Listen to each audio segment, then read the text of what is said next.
Branches of biology. पिछले topic में हमने बायोलॉजी, साइंस और बायोलॉजी की जो मेजर डिविजन्स थी, zoology, बॉटनी और माइक्रोबायोलॉजी को स्टडी किया था।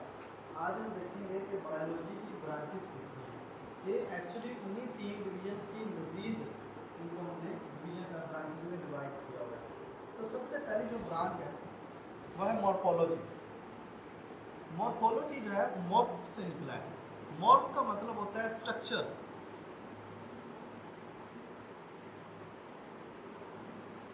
तो मॉर्फोलॉजी में हम एक जानदार की सिर्फ जो बैरूनी साख है, उसकी एक्सटर्नल स्ट्रक्चर है, उसको स्टडी करते हैं।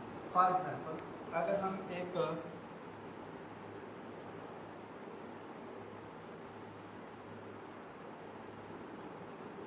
बटरफ्लाई को देखें तो बटरफ्लाई का हेड, उसके जो विंग्स हैं, उसका थोरेक्स है, उसका एब्डोमेन है, इस स्ट्रक्चर्स को देखें तो हम सिर्फ उसके एक्सटर्नल पार्ट्स को देख रहे हैं। तो एक्सटर्नल स्ट्रक्चर को देखना ये मॉर्फोलॉजी है। लाइक हम फॉर एग्जांपल हम किसी बर्ड को देखते हैं, उसके पर देखते हैं, उसकी दुम देखते हैं, या उसके पाँव या उसकी चोंच, तो उसकी बैरूनी स्ट्रक्चर को स्टडी करना मॉर्फोलॉजी है।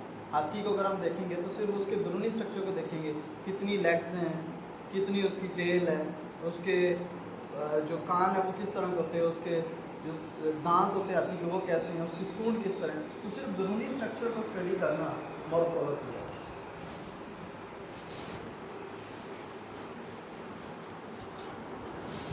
दूसरी ब्रांच है एनाटॉमी। ये वर्ड एना से निकला है।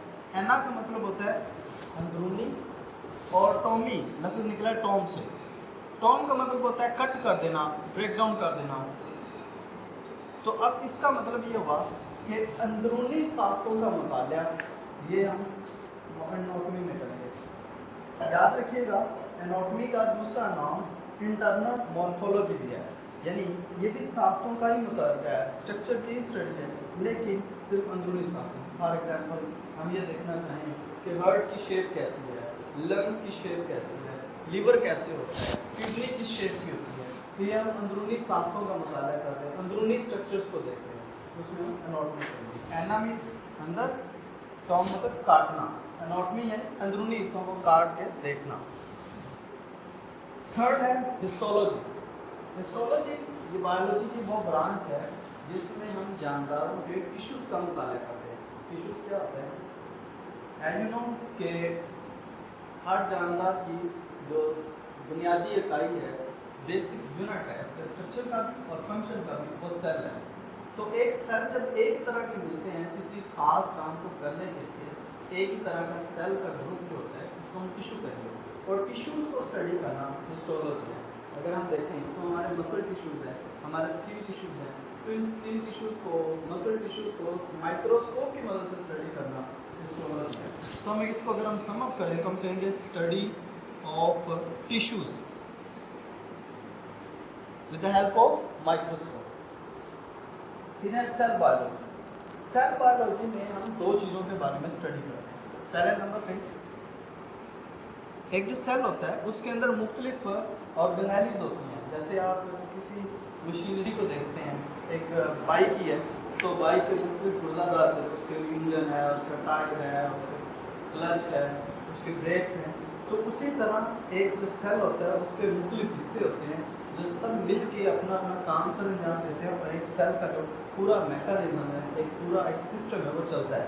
तो सेल के अंदर जो पाए जाने वाली छोटी छोटी ऑर्गेनेलिज होती हैं, लाइक राइबोसोम्स है, क्लोरोप्लास्ट है,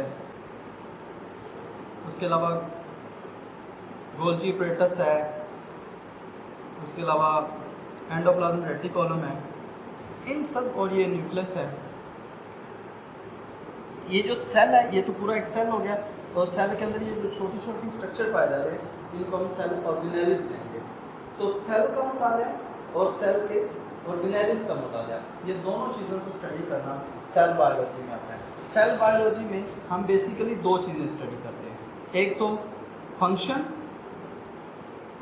दूसरा स्ट्रक्चर।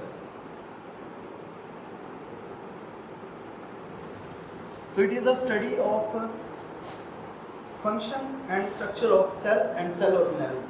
Cell और सेल के अंदर पाए जाने वाले ऑर्गेनेलिस के फंक्शन भी पढ़ने हैं और हमें स्ट्रक्चर भी देखना है। ये भी देखना है कि राइबोसोम है फॉर एग्जांपल, तो उसकी शक्ल क्या है, ये उसका स्ट्रक्चर आ गया, और उसका काम क्या है, प्रोटीन तैयार करना, ये उसका फंक्शन आ गया। सेल और सेल के अंदर पाए जाने वाली ऑर्गेनेलिस का स्ट्रक्चर और फंक्शन को स्टडी करना सेल बायोलॉजी आएगा। Next physiology.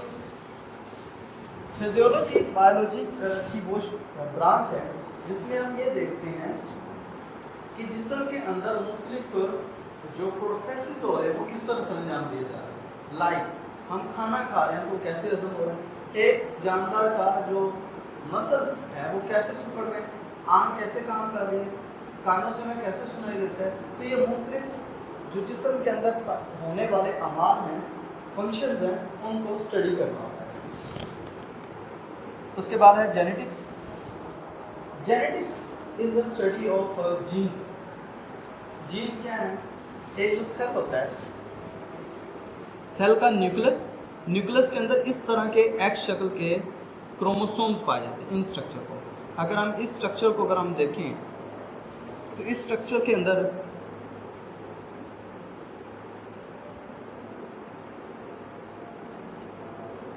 इसको अगर हम मज़ीद अगर हम इसको और बड़ा करके देखें तो हमें नज़र आएगा कि ये डीएनए, और डीएनए के अंदर न्यूक्लियोटाइड की खास एक सीक्वेंस होता है जिसके अंदर आगे हदायत होती है कि प्रोटीन्स ने कैसे तैयारी करनी। मैं दोबारा रिपीट करता हूँ, एक सेल के न्यूक्लियस में क्रोमोसोम पाए जाते हैं और क्रोमोसोम बनते हैं डीएनए के कंडेंस होने से।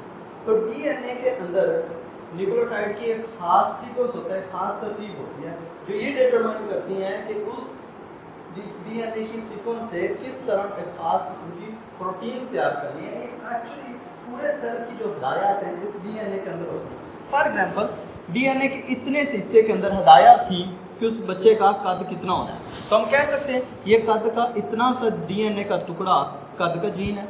अगला फॉर एग्जांपल इस डीएनए के इतने से टुकड़े में हदायत हो सकती है कि उसकी आंख का रंग कैसे होना है, तो हम कह सकते हैं कि ये आंख की रंग का जीन है। तो ये जीन जो है यही वालिदैन से खुसूसियात को लेकर बच्चों में मुंतकिल होते हैं। तो इन जीन्स का स्टडी करना और विरासत में इनका क्या किरदार है, वालिदैन से बच्चों में जो इंफॉर्मेशन ट्रांसफ़र होनी है उसमें जीन्स क्या रोल प्ले करते हैं, इसको स्टडी करना जेनेटिक्स है। और इसमें इनहेरिटेंस को भी स्टडी करते हैं। इनहेरिटेंस मतलब विरासत।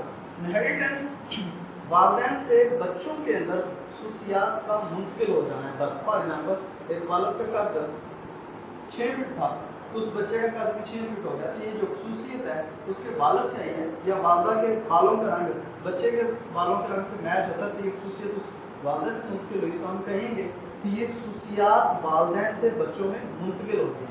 तो इस खुसूसियात की मुंतकली को इनहेरिटेंस कहते हैं। तो जेनेटिक्स में हम दो चीज़ों को स्टडी करते हैं, जीन्स का मुतालिया और विरासत में ये जीन्स क्या रोल प्ले करते हैं, इन दोनों चीज़ों को स्टडी करते हैं। उसके बाद है morphology and embryology.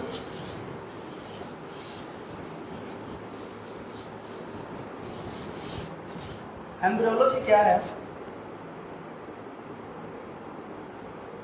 Parents mail और फीमेल, मेल और फीमेल इनके एग्स और स्पर्म्स के मिलने से जाइगोट बनता है, जाइगोट के डेवलप होने से एम्ब्रियो बनता है, और एम्ब्रियो से मुकम्मल एक जानदार बनना होता है। तो एम्ब्रियो से मुकम्मल जानदार के बनने के अमल को हम एम्ब्रियोलॉजी कहते हैं, उसको स्टडी करना एम्ब्रियोलॉजी। उसके बाद है टैक्सोनॉमी। टैक्सोनॉमी असल में बायोलॉजी की वो ब्रांच है जिसमें हम जानदारों को ये साइंटिफिक नेम देते हैं, जानदारों के साइंसी नाम दिए जाते हैं, उसको एक ग्रुपिंग की जाती है। फॉर एग्जांपल इंसान का साइंटिफिक नेम होमो सैपियन है, और उसी तरह बहुत सारे और जानदार जितने भी आज जानदार दुनिया में पाए जाते हैं उन सबके हमने साइंटिफिक नेम रखना। तो साइंटिफिक नेम रखना और उनको ग्रुप्स और सब ग्रुप्स में डिवाइड कर देना टैक्सोनॉमी का है। उसके बाद है प्लेओंटोलॉजी। प्लेओंटोलॉजी जो है ये असल में फॉसिल्स का मुताला है। फॉसिल्स क्या होते हैं, तो जानदार जब नापैद हो जाता है, यानी उसकी आखिरी जानदार भी मर जाए और उसको वहाँ के तमाम जानदार इस दुनिया से ख़त्म हो जाएं, तो उसके बाद उनकी जो मुर्दा बाकियात होती हैं, उनकी हड्डियाँ वगैरह, उनके अंदर कैल्शियम वगैरह जमा होना शुरू हो जाता है, और वो फोसल्स में चेंज हो जाते हैं। डायनासोर्स के ढांचे वगैरह आपने अक्सर देखा होगा मूवीज वगैरह में, तो उन ढांचों को हम फोसल्स कहते हैं। तो उन फोसल्स को स्टडी को हम पैलियोंटोलॉजी कहते हैं। इसी से हम अंदाज़ा लगाते हैं कि इस ज़मीन के मुख्तलिफ एजेस में कौन कौन से जानवर कब कब मौजूद था, उसका स्ट्रक्चर क्या था। आज हमने फोसल्स की मुतालिया से हमने ये अंदाज़ा लगाया कि डायनासोर्स इतने साल पहले मौजूद थी, उनकी शक्ल ऐसी होती होगी, उनकी इस तरह टांगें होती होंगी। वो जो तमाम स्ट्रक्चर का अंदाज़ा लगाया है हमने फोसल्स की बुनियाद पर लगाया। तो फोसल्स का मुतालिया पैलियोंटोलॉजी कहलाएगा। उसके बाद है इन्वायरमेंटल बायोलॉजी। इन्वायरमेंटल बायोलॉजी में हम ये देखेंगे कि एक जो ऑर्गेनिज्म है, एक जो जानदार है, उसका अपने इन्वायरमेंट के साथ क्या रिलेशन है। ऑर्गेनिज्म का उसके इन्वायरमेंट के साथ क्या रिलेशन है कि वो उसी खास इन्वायरमेंट के अंदर सर्वाइव कर पाता है। अगर हम उस इन्वायरमेंट से उसे दूर ले जाएं, हटा दें, तो वो सही तरह से स्टे नहीं कर पाएगा। तो ऑर्गेनिज्म का अपने इन्वायरमेंट के साथ जो इंटरेक्शन है, जो रिलेशन है, उसको स्टडी करना इन्वायरमेंटल बायोलॉजी कहलाएगा। इसके बाद है सोशो बायोलॉजी।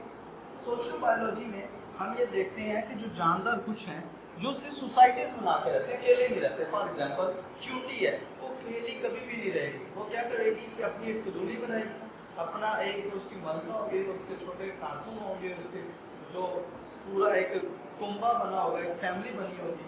उसी तरह भीड़ है, शहर की मक्खियाँ हैं, दीमक हैं, ये ऐसे जानदार हैं जो अकेले नहीं रहते बल्कि अपना एक पूरा का पूरा ग्रुप बना के रहते हैं, एक पूरा कम्युनिटी बना के रहते हैं।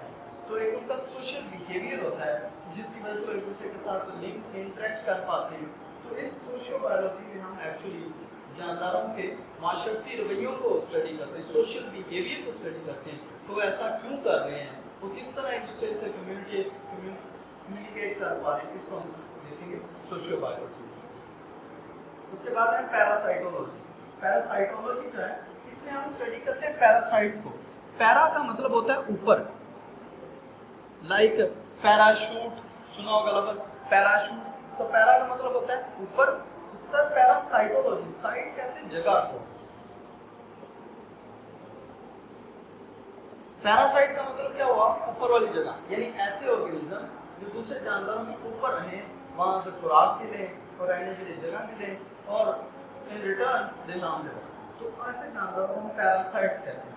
तो पैरासाइट्स का मुताबिक पैरासाइटोलॉजी का है। फॉर एग्जांपल हम अगर बात करें चीचड़ की, तो चीचड़ मुख्तलिफ जानवरों के ऊपर रहते हैं, वहाँ से खून का चूसते हैं, रहने के लिए जगह भी लेते हैं और बदले में उनके अंदर बीमारियाँ पैदा करते हैं। इसी तरह जितने भी बैक्टीरिया हैं वो ज़्यादातर जानवरों के अंदर रहते हैं, वहाँ से खुराक लेते हैं, रहने के लिए जगह लेते हैं और बदले में उनको नुकसान पहुँचाते हैं, उनके अंदर बीमारियाँ पैदा करते हैं।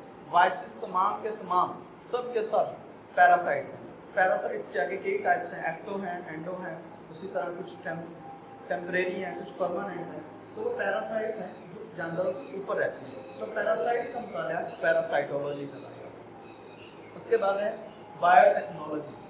बायोटेक्नोलॉजी असल में बायोलॉजी की सबसे एडवांस फील्ड है जिसमें हम जानदारों को यूज़ करके अपने फ़ायदे के लिए प्रोडक्ट्स तैयार करवाते हैं। फॉर एग्जांपल आज हमने बैक्टीरिया को यूज़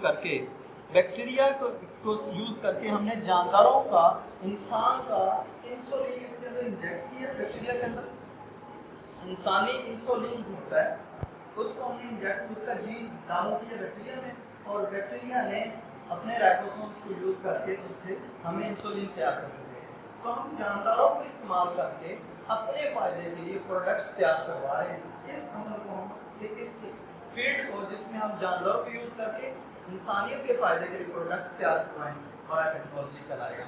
आज हमने बहुत सारी मुख्तलिफ प्रोडक्ट्स, मुख्तलिफ तरह के एंटीवायरल प्रोटीन्स तैयार करवा रहे हैं, मुख्तलिफ तरह के हार्मोन्स तैयार करवा रहे हैं, मुख्तलिफ तरह की मेडिसिन तैयार करवा रहे हैं जस्ट बिकॉज ऑफ बायोटेक्नोलॉजी। उसके बाद है इम्यूनोलॉजी। इम्यून सिस्टम कहते हैं इंसान का मुदाफ़ती निज़ाम।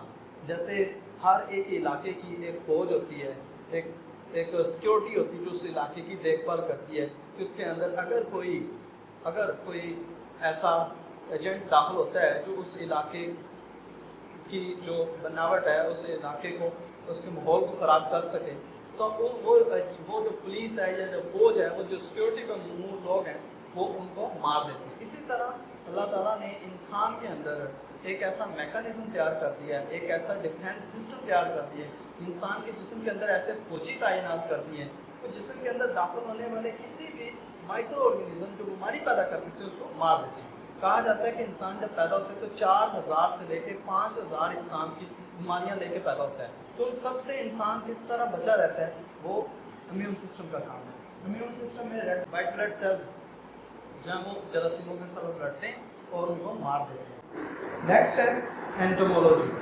एंटोमोलॉजी असल में हम अशरात का मुताला करते हैं। इसमें कीड़े मकोड़े मुख्तलिफ तरह के, तितली है, उसके अलावा मच्छर है, इस तरह के जितने भी मशरात हैं उनको स्टडी करना एंटोमोलॉजी का है। उसके बाद है फार्माकोलॉजी। फार्माकोलॉजी आपने लफ्ज़ सुना होगा फार्मेसी, जहाँ से मेडिसिन हासिल करते हैं, तो वहीं से लफ्ज़ है फार्माकोलॉजी। ये असल में ये बायोलॉजी की वो ब्रांच है जिसमें हम मेडिसिन को स्टडी करते हैं और साथ में ये देखते हैं कि उन मेडिसिन का इंसानी जिस्म पे क्या असर होता है। फॉर एग्जांपल हम पैरासीटामोल लेते हैं, तो उस पैरासीटामोल ने जाके जिस्म पे क्या अपना असर दिखाना है, इसको भी स्टडी करते हैं। द स्ट्रक्चर ऑफ मेडिसिन, कि मेडिसिन किस चीज़ से बनी, कैसे बनी, उसमें कौन कौन सी अज्जा शामिल है और उसका जिस्म पे क्या इम्पैक्ट होगा, इन दो चीज़ों को स्टडी करते हैं pharmacology. It is the study of medicine.